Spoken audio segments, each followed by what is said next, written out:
À plusieurs reprises déjà dans cette présentation, j'ai utilisé le terme aptitude éthique. Dans l'article de Roberta Nolt que vous avez à lire dans ce module, elle donne une définition de ce terme. L'aptitude éthique désigne la capacité de reconnaître la nature d'un défi et de réagir en acquérant une compréhension robuste du dilemme, surtout lorsque plusieurs options ont des fondements éthiques. En d'autres mots, l'aptitude éthique, c'est d'être bien préparé pour qu'on soit plus à l'aise avec des situations éthiques. Et ça se développe en discutant et en analysant différents scénarios éthiques. Et c'est vraiment l'objectif principal du module 2.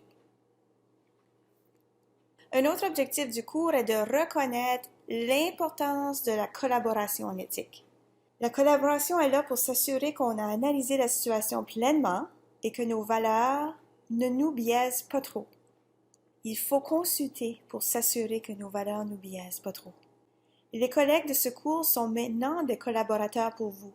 Ce sont des personnes ressources pour vous dans toute situation éthique que vous allez faire face. Et quand on veut collaborer avec quelqu'un, on présente ici dans ce cours une approche de collaboration. Et vous avez un article aussi à lire à ce sujet, donc je vais passer assez vite sur ce diapo aussi. Mais ici, je vais présenter les éléments essentiels du partenariat éthique, l'approche EPE. Et pourquoi on a besoin d'une approche de collaboration? C'est que quand quelqu'un fait face à une situation éthique, souvent il y a beaucoup d'émotions impliquées. Le stress est là, il y a des conflits dans nos valeurs, donc on se sent tiraillé en plusieurs façons de faire. Et c'est difficile dans ce temps-là d'être objectif et de se rappeler du processus éthique. On a souvent besoin d'appui là-dedans. Donc, tous les gens ici, vous êtes une personne ressource maintenant pour quelqu'un d'autre. Lorsque quelqu'un d'autre, un de vos collègues, fait face à une situation éthique. Donc, quand quelqu'un vient vous voir, cette approche ici est pour vous, comme collaborateur. C'est à la fois, dans cette approche, vous allez voir le modèle de prise de décision éthique, de 5 étapes qu'on a vu tout à l'heure, et en même temps, c'est un processus de coaching. Donc, la première et la deuxième étape se font souvent ensemble, sont souvent 2 étapes combinées, où on va explorer la situation avec la personne qui vient vous consulter. On va les aider à clarifier le dilemme éthique, aller chercher les faits.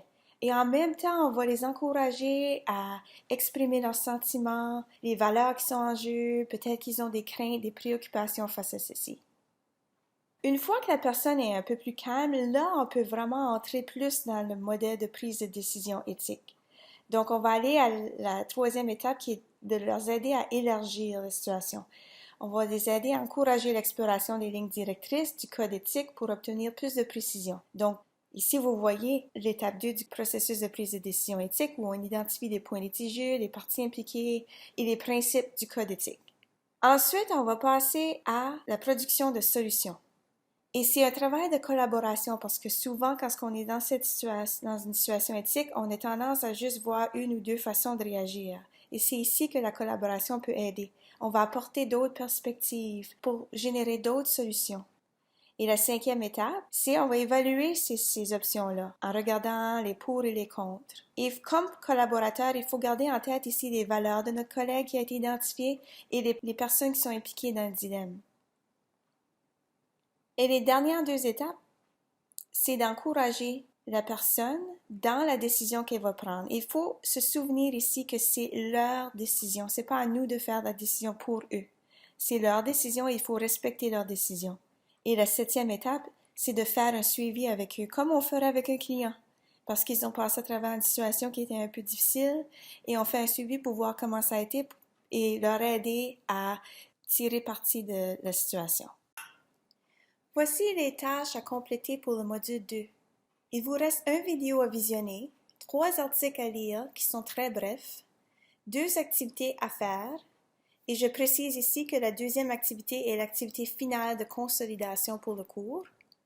Et vous devez joindre un forum de discussion et faire l'évaluation du cours.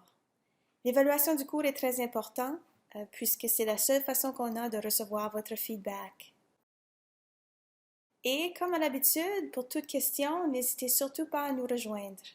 Merci.